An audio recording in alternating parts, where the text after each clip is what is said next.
Phoenix Fuel Masters at Converge Fiber X Ears, ay iniulat na tinalakay ang isang trade para kay Richie Rivero at Alex Stockton.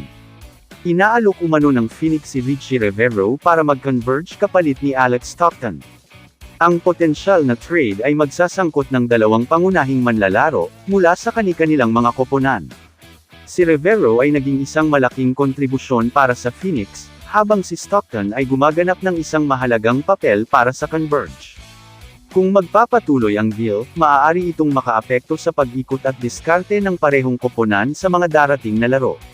Samantala, si Charles Chu, ay nakatakdang manguna sa PBA Ball Club na Phoenix.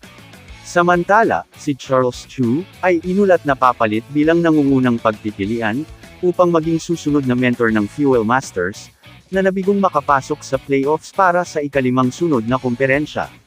Wala pang formal na anunsyo ang management tungkol sa bagay na ito, bagamat may mga rumblings sa loob ng team tungkol sa nalalapit na pagbabago sa coaching.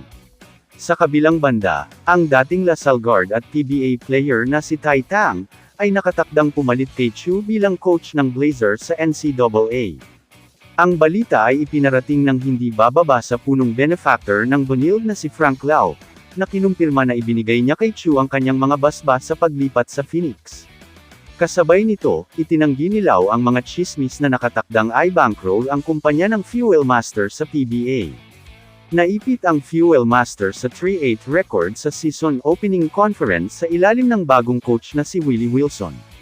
Gayunpaman, ang mga pinagmumulan, ay hindi pa matukoy kung saan pupunta si Wilson, kung isa sa alang-alang ang naging player na coach ay may kontrata na maganda hanggang Mayo.